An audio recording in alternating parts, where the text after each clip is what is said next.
Il y a beaucoup de curiosité, d'envie, d'imagination. Et je suis certain que je vais trouver tout ça ici. Donc. Ce qui se passe ici est très symptomatique de ce qui se passe dans les classes, avec un renouveau de la pédagogie, une dynamique et des échanges interdegrés, premier et second degré. Donc je ne pouvais pas faire autrement que d'être là.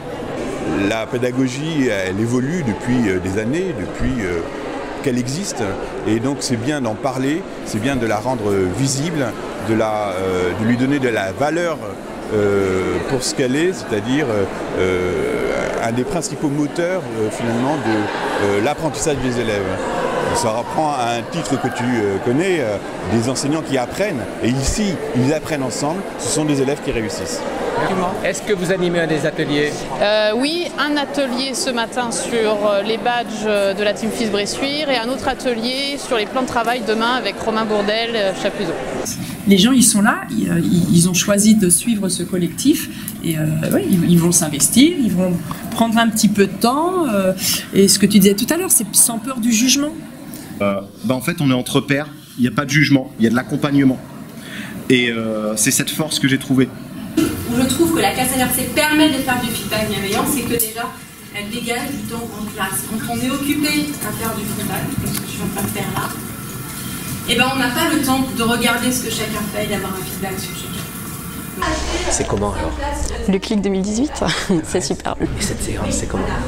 C'est bien comme toutes les séances. C'est-à-dire? C'est formateur, c'est plein de nouvelles idées, c'est l'éducation qui vit, quoi.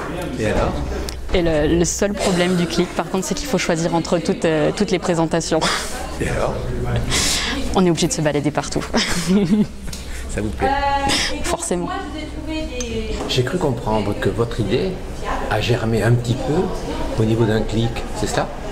L'idée de mettre en place l'inspection inversée, bien sûr, c'est en venant au clic 2016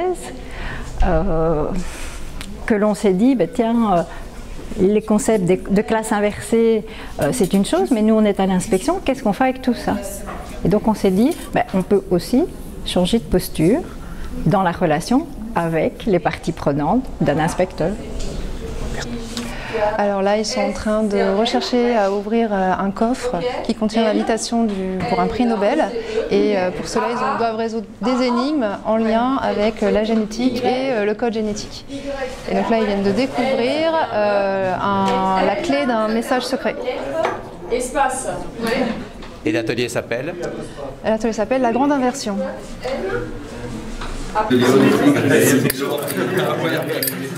Qu'est-ce qu'il y a dedans?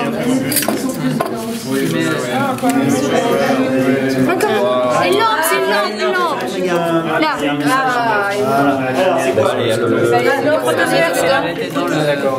C'est quoi ça? C'est celui-là. Oui, hein. Oui, c'est celui-là. Non, c'est celui-là, hein.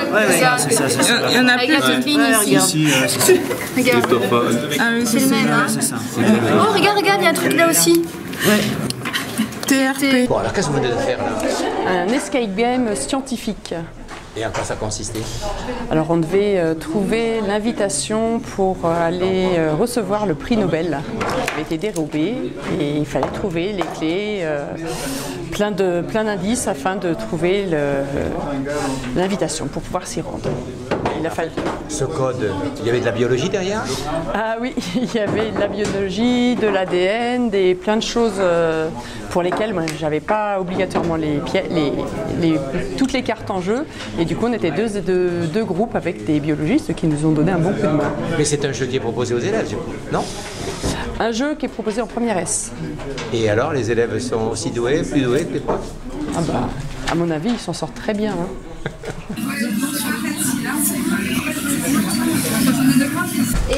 J'ai trouvé un des nombreux très bons ateliers de cette matinée puisqu'on parle ici de la conception et de l'utilisation en classe, notamment au lycée, de plans de travail. Assez impressionnant, assez fascinant. Donc je me suis amusée à passer quelques soirées, ça m'occupe, hein, j'ai rien d'autre à foutre, à faire des petits dessins. Alors c'est une découverte du sketchnoting, mais une découverte vraiment minimale. Ça sert à quoi? Alors ça sert à dessiner quand on ne sait pas dessiner et surtout à aider à mémoriser pour les élèves. C'est un outil qui peut nous servir pour nous et c'est un outil qui peut aussi aider les élèves à mémoriser, à apprendre, à comprendre. Comment tu l'as découvert? Parce que je suis déjà un peu, moi, une manière de regarder le linéaire, ça me plaisait pas trop.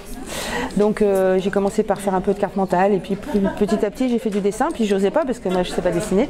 Et puis un jour j'ai osé et je me suis aperçue qu'en fait je pouvais faire du sketchnoting même sans savoir dessiner. Vous reliez ces deux points à la couleur.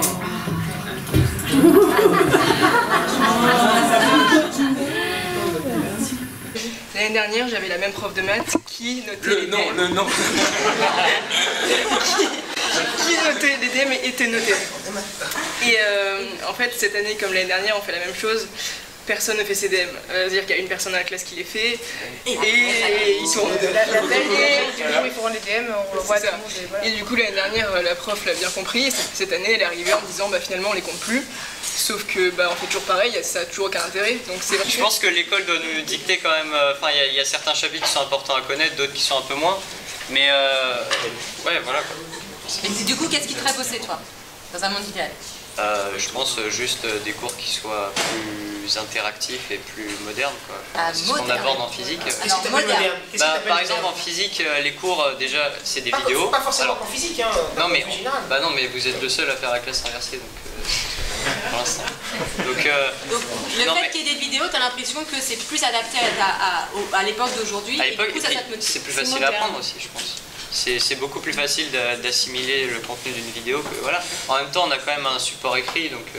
Ça veut dire que les élèves n'ont pas du tout l'habitude de s'évaluer et que le jour où on leur demande de s'évaluer, eh bien, ils ont une très grosse difficulté là et c'est pas logique. En revanche, qu'ils en sont tout à fait capables.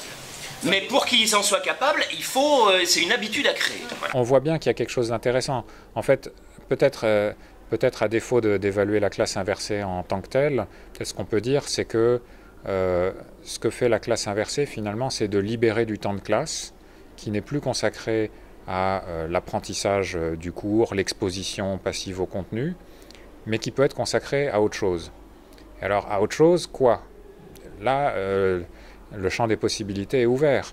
Et sans doute, l'efficacité de la classe inversée dépend de ce qu'on va mettre dans ce temps de classe libéré. Il y a plein de pratiques pédagogiques qui peuvent s'insérer là-dedans.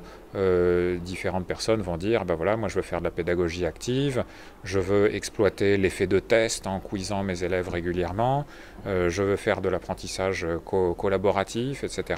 Il y a plein de choses qu'on peut faire dans le temps libéré par la classe inversée. Et donc c'est là que les recherches ont des choses intéressantes à dire, justement, sur des pratiques pédagogiques spécifiques. Les amis, la balle est dans votre camp. Donc, ce n'est pas moi qui vais vous donner des leçons. Vous avez une tâche qui est fort difficile. Et la balle est dans votre camp. Il va falloir expérimenter et résister à tout ce que le système, avec un grand S, mettra en travers de votre route pour vous empêcher d'expérimenter. Et donc pour conclure, je voudrais vous remercier vraiment de votre accueil, de votre invitation. Je voudrais vous remercier toutes et tous pour votre mobilisation quotidienne, pour faire émerger ces nouvelles idées, pour être innovants, pour être les moteurs également de l'innovation. La classe inversée, votre association, a favorisé la création d'un véritable réseau d'enseignants organisés en communauté qui échangent sur leurs pratiques, et c'est le cas dans ces 3 jours. On est vraiment plus que dans le cadre d'une méthode spécifique ou d'une méthode particulière. On est véritablement dans un état d'esprit que chaque enseignant peut, s'il le souhaite, s'approprier pour l'adapter aux réalités de sa classe. C'est un effort de souplesse, d'adaptation, d'écoute que nous avons soutenu les années précédentes et que nous continuerons à soutenir. Je vous remercie.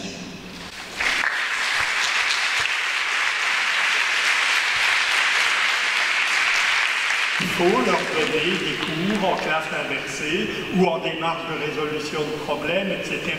Donc pour moi, ça s'appelle l'isomorphie.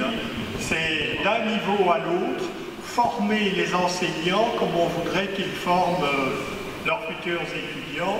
C'est une des clés sur lesquelles il faut agir. L'autre est plus modeste, mais c'est, j'en ai parlé, expliciter auprès de nos étudiants pourquoi nous faisons ça. Chers étudiants, vous allez rentrer dans un monde que moi, pour une fois, je ne peux pas vous dire comment il sera. Mais ce que je peux vous dire, c'est que simplement répéter des trucs pour mon cours, où je vais vous mettre 16 ou 12 sur 20, ça ne suffira pas dans le monde qui vient. Et c'est pour ça qu'ensemble, on va peut-être essayer de nouvelles méthodes, et on va les construire ensemble, ces méthodes-là, est aussi une façon de mettre en activité un autre niveau. Au niveau des niveaux les plus supérieurs, c'est arrivé à les convaincre par des mouvements comme le nôtre. Et chaque fois comme le nôtre, parce que je me sens tellement bien, voilà, les temps sont en train de changer, les outils technologiques nous ont adoubés quelque part, ils nous ont donné de nouveaux espaces de liberté. Certains enseignants sont en train d'explorer de nouvelles voies, c'est les pionniers dont j'ai parlé. S'il vous plaît, soutenez-les. On ne veut pas travailler contre la structure, on a besoin de structure.